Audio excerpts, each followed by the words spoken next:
તો પ્રધાનમંત્રી મોદીની અપીલ બાદ વીર નર્મદ દક્ષિણ ગુજરાત યુનિવર્સિટીએ બહાર પાડ્યો છે પરિપત્ર। યુનિવર્સિટીના સ્ટાફ અને વિદ્યાર્થીઓને પબ્લિક ટ્રાન્સપોર્ટનો ઉપયોગ કરવા માટે અનુરોધ કરવામાં આવ્યો છે। ખાનગી વાહનોનો ઉપયોગ ઘટાડીને ઈંધણ બચત પર ભાર મુકાયો છે। કારપુલિંગ અને ઇલેક્ટ્રિક વાહનોના ઉપયોગને પ્રોત્સાહન આપવામાં આવ્યું છે।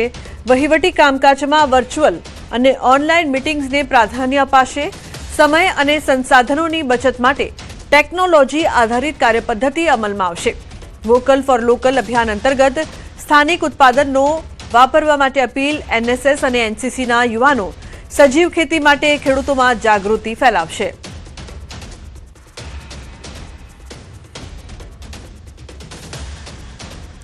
केंद्रीय गृह અને સહકાર મંત્રી અમિત શાહ આવશે ગુજરાત। 15, 16 અને 17 મેના રોજ અમિત શાહ આવશે ગુજરાત પ્રવાસે।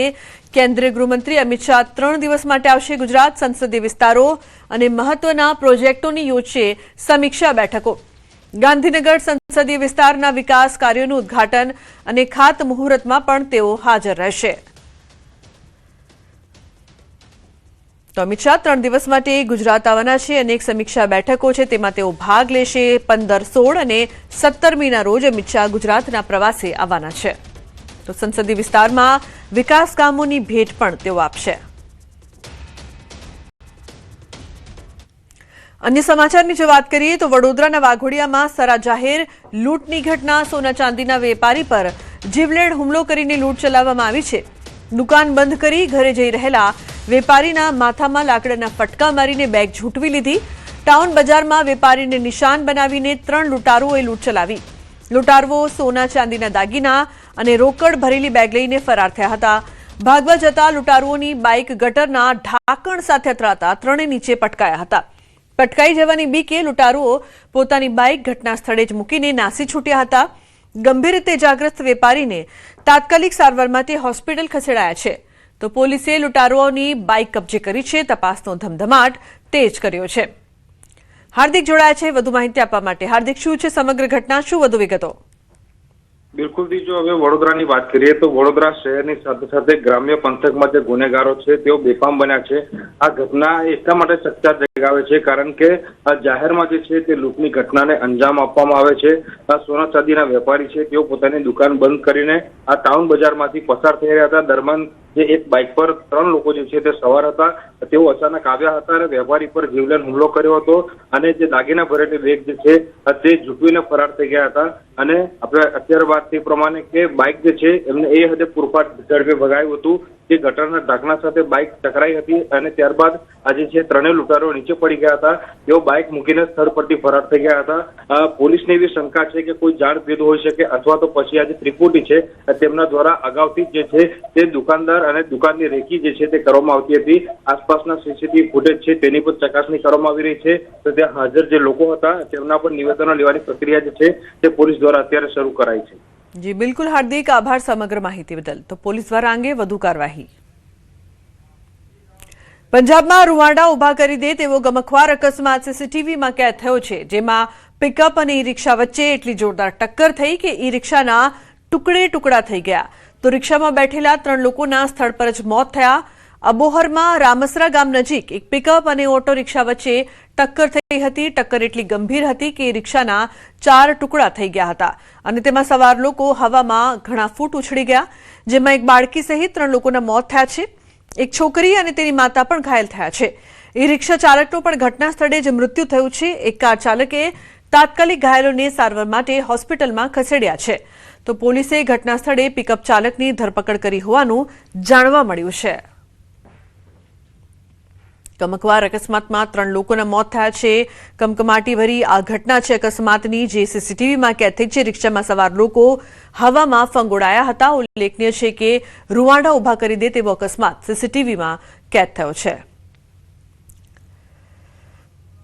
રાજસ્થાનમાં એક ટોલ બૂથ પર અકસ્માતનો બનાવ સીસીટીવીમાં કેદ થયો છે। એક ટ્રક સાથે અથડાયા બાદ આખે આખો ટોલ બૂથ કાર પર તૂટી પડ્યો। जयपुर ग्राम्यना कालाडेरा विस्तारमां एक टोल बूथ पर अकस्मात थयो हतो। जेमां प्लायवूड भरेलो एक ट्रक टोल बूथ पर અથડાયો હતો અને ટક્કર એટલી જોરદાર હતી કે બૂથ તૂટી પડ્યો અને તેનો કાટમાળ બીજી લેનમાં પસાર થતી કાર પર પડ્યો હતો। અકસ્માતમાં કારને ભારે નુકસાન થયું છે। સદનસીબે કારનો ડ્રાઈવર બચી ગયો છે। ઘટના દરમિયાન ટોલ બૂથ પર ફરજ પરના કર્મચારી ઘાયલ થયા છે। તો ટોલ બૂથ પર અકસ્માતના આ દ્રશ્યો સીસીટીવીમાં કેદ। ટ્રકની ટક્કર આખો ટોલ બૂથ કાર પર તૂટી પડ્યો હતો।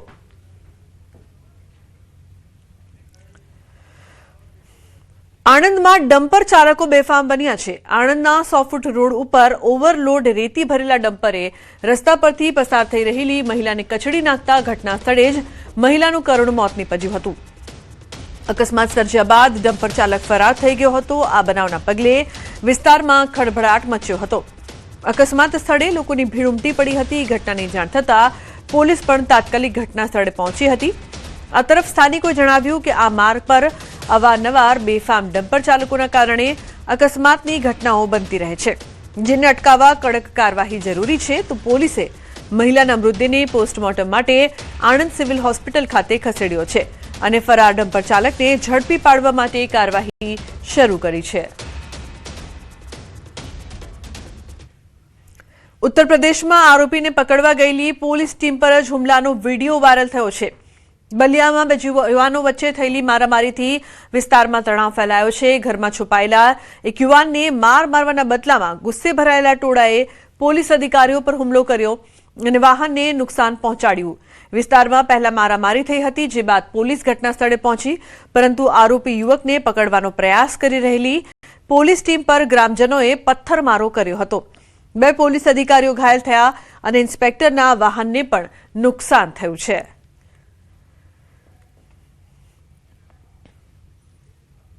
જૂનાગઢના ગિરિરાજ વિસ્તારમાં આવેલી ચિત્રકૂટ સોસાયટીમાં એક ચકચારી હત્યાની ઘટના સામે આવી છે। 65 વર્ષીય સુનીતાબેન રમેશભાઈ રાયજાનીની તેમના જ ઘરમાં ગળું કાપી ક્રૂરતાપૂર્વક હત્યા કરવામાં આવી। ઘટનાને પગલે સમગ્ર વિસ્તારમાં હડકંપ મચ્યો છે। બનાવની જાણ થતાં એસપી, ડીવાયએસપી, એલસીબી, એસઓજી અને બી ડિવિઝન પોલીસની ટીમો ઘટના સ્થળે દોડી આવી હતી। પ્રાથમિક તપાસમાં લૂંટના ઈરાદે હત્યા થઈ હોવાની શક્યતા વ્યક્ત કરવામાં આવી રહી છે। મૃતક બનાવ સમયે ઘરમાં એકલા હતા। પરિવારજનોએ જ્યારે મૃતકને ફોન કર્યો અને ફોનનો જવાબ ન મળ્યો તો પાડોશીઓને ઘરે મોકલ્યા હતા, જ્યાં વૃદ્ધા લોહીલુહાણ હાલતમાં મળી આવ્યા હતા। પોલીસે સીસીટીવી અને ટેકનિકલ સર્વેલન્સના આધારે તપાસ શરૂ કરી છે।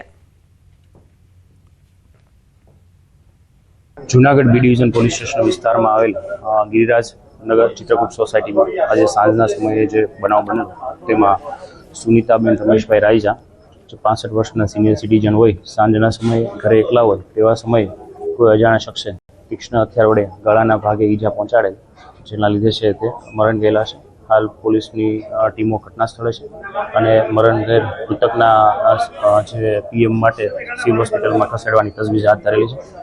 મરણ જનારના પુત્રની ફરિયાદ લેવાની તજવીજ પોલીસ દ્વારા હાથ ધરેલ છે। જૂનાગઢના ગિરિરાજ વિસ્તારમાં આવેલા ચિત્રકૂટ સોસાયટીમાં રાત્રિના સમયે 65 વર્ષીય વૃદ્ધ મહિલાની હત્યા નિપજાવવાની ઘટના સામે આવી છે।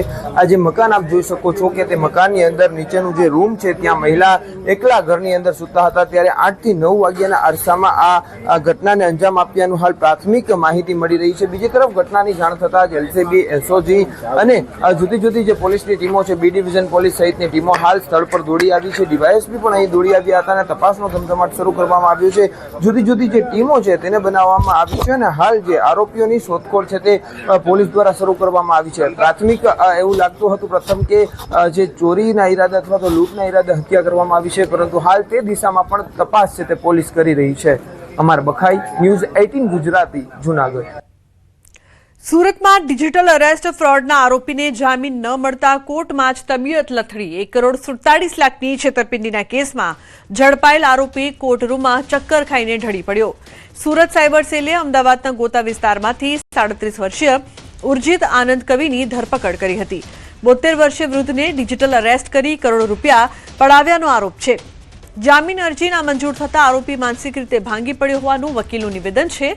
કોર્ટમાંથી સીધા પોલીસ સુરક્ષા વચ્ચે આરોપીને સિવિલ હોસ્પિટલ ખસેડાયો છે। ડોક્ટરોએ પ્રાથમિક તપાસમાં આરોપીનું બ્લડ પ્રેશર લો હોવાનું જણાવ્યું છે। બેરોજગાર હોવા છતાં આરોપીના ખાતામાં 2.84 કરોડથી વધુના શંકાસ્પદ ટ્રાન્ઝેક્શન મળી આવ્યા છે। નેશનલ સાયબર ક્રાઇમ પોર્ટલ પર આરોપી સામે 12 ફરિયાદો નોંધાઈ છે। ઉલ્લેખનીય છે કે અમદાવાદના ગોતામાંથી સુરત સાયબર સેલે ઝડપ્યો હતો. બેરોજગાર હોવા છતાં કરોડો રૂપિયા ખાતામાંથી મળી આવ્યા.